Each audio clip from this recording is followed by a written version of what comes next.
जो alkyl halide के nucleophilic substitution reaction थे, उन न्यूक्लियोफिलिक सब्स्टिट्यूशन रिएक्शन की स्टीरियोकेमिस्ट्री है कि कैसे वो रिएक्ट करेंगे या कैसे उनका मैकेनिज्म होगा।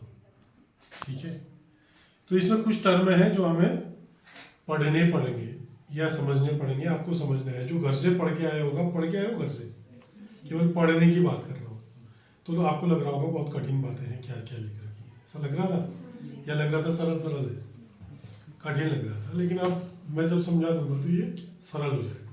ठीक है, फिर एक बार आप घर में नोट्स बनाते समय एक बार आप फिर पढ़ लोगे तो ये चीज़ें और समझ में आपकी अच्छी तरह से आ जाएंगी।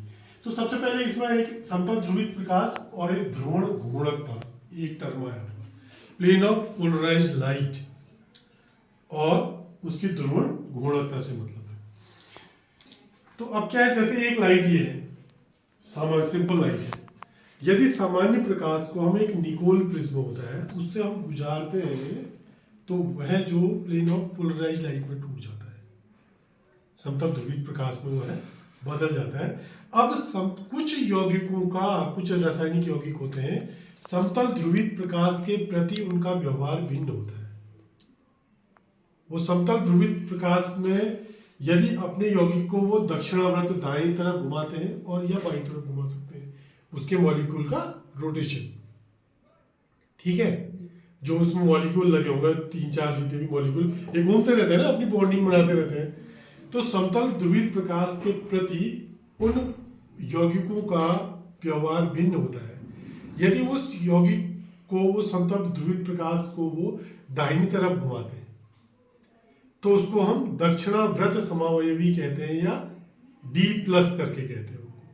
ठीक है, यदि उसको वो बाईं तरफ घुमाते हैं तो उसको हम L- या लीवो रोटेटरी लूप कहते हैं। वाम ध्रुवण घूर्णक एक इसमें हिंदी का शब्द है।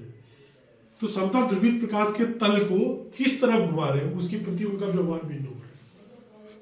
ठीक है, दाईं तरफ घुमाते हैं क्लॉकवाइज तो उसको कहेंगे हम D+, डेक्स्ट्रो रोटेटरी।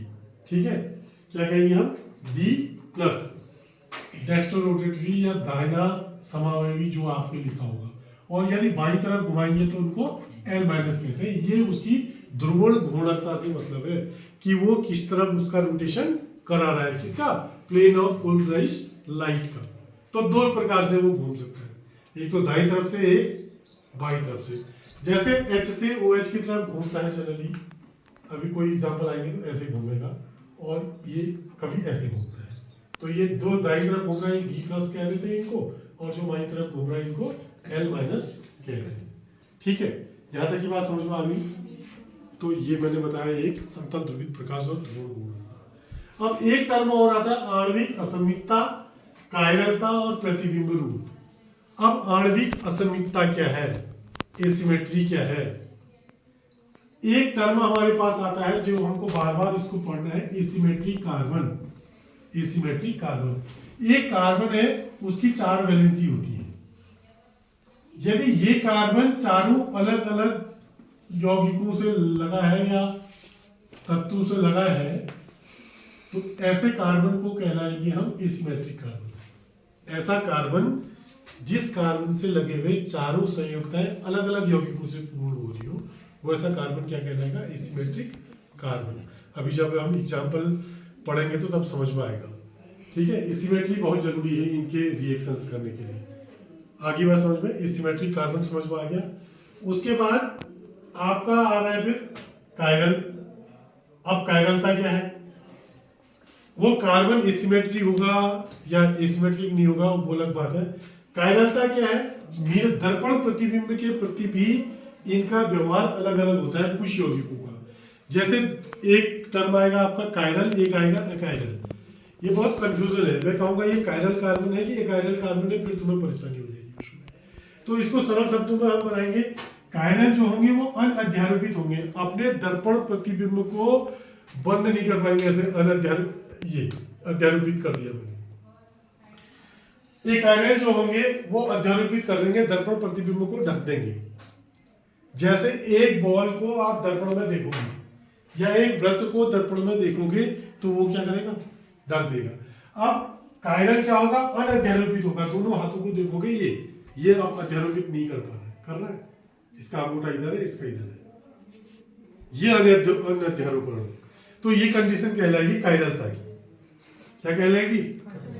और अगर बॉल होगा, बॉल को दर्पण में देखोगे या कोई गोला दर्पण में देखोगे, वो प्रतिबिंब पर अध्यारोपित कर जाएगा, तो उसको हम क्या कहेंगे? एकाइरल। तो कायरल और एकाइरल में समझ में आ गया?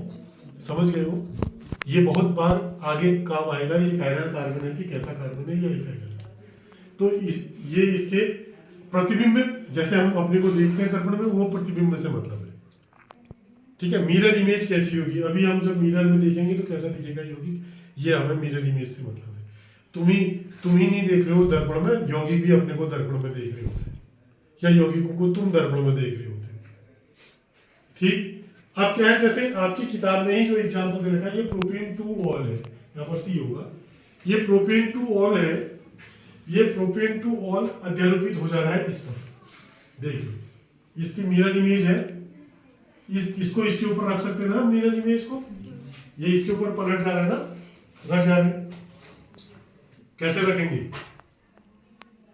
ऐसे उठा करके रख सकते हैं, ये दर्पण में उल्टा दिखेगा ना, तो ये मिरर इमेज है। अब अध्यारोपित कब होगा ये?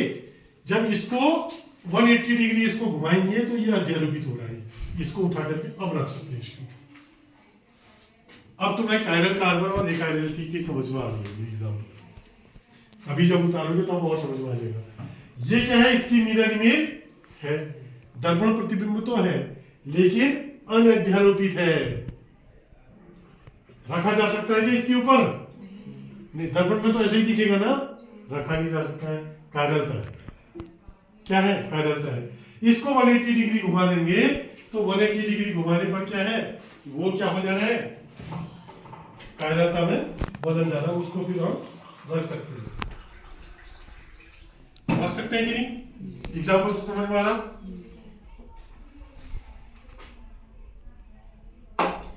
अब एक एग्जाम्पल ये है, इस एग्जाम्पल का नाम मैंने लिखा नहीं, butane two all, butane two all.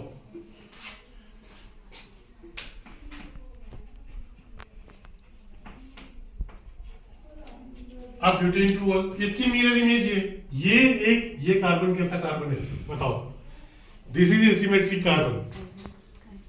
इस पहले ये कार्बन कैसा है? एसिमेट्रिक है। ये वाला कार्बन एसिमेट्रिक कार्बन नहीं था, क्योंकि इसमें ये दो सेम है। जो यहाँ पर एक एसिमेट्रिक कार्बन की बात आ रही थी आणविक असममितता की, अब ये कार्बन कैसा है? एसिमेट्रिक कार्बन है? चारों अलग अलग है। अब समझ में आ गया एसिमेट्रिक कार्बन क्या होगा? तो ये भी एसिमेट्रिक कार्बन का भी अपना रोल है कई रिएक्शंस में। ठीक है, अब ये एसिमेट्रिक कार्बन है, इसकी मिरर इमेज ये है जी। अब क्या है, इसको घुमाएंगे तो इसके ऊपर हम रख सकते हैं।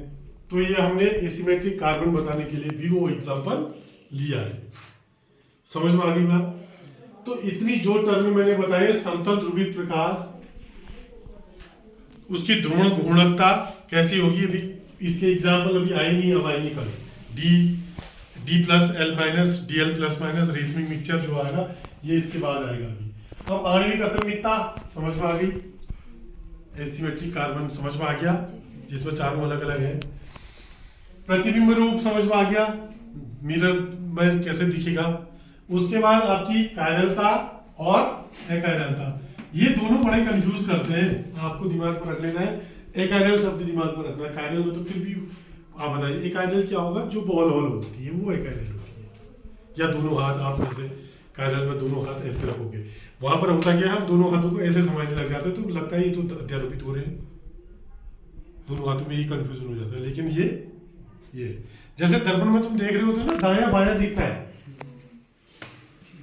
तुम्हें लगता है कि यही हाथ हिला रहा है ना, लेकिन उधर से देखेगा तो ये वाला हाथ हुआ ना वो, तुम तो यहां से देख रहे हो ना, हाँ मैं तो ऐसा ही दिख रहा हूँ जैसे दाएं बाएं, लेकिन वो दर्पण वाले का तो ये वाला हाथ होता है ना, वो वाला हाथ, तो वो अध्यारोपित नहीं होगा, क्योंकि वो जैसे तुम रखना चाहोगे तुम कहो हाँ सर अध्यारोपित हो गया ये तो, लेकिन दर्पण वाले का वो कैसा हाथ था? बायां।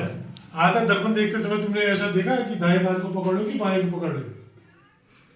देखा? अब सोच, तो अभी सोचना है, अभी अब दर्पण को क्यों लिया तुमने? क्या था तुमने जब जब किया श्रृंगार दर्पण को देखा, कुछ ऐसा गाना? तो तुम तो श्रृंगार करते समय दर्पण देख रहे हो, अब दर्पण की यूज पता चल रही तुमको। केमिस्ट्री का दर्पण ऐसा होगा जिससे हमारे एसिमेट्री, कायरलता, एकायरलता, एसिमेट्री, कार्बन, ये समझ में आएगा। अब कुछ कुछ मुझे लग रहा है कि तुम्हें समझ में आ रहा होगा, तो इसको नोट डाउन करो, और फिर समझ में नहीं आता तो फिर पूछो, कल इसके आगे की बात चलेगी।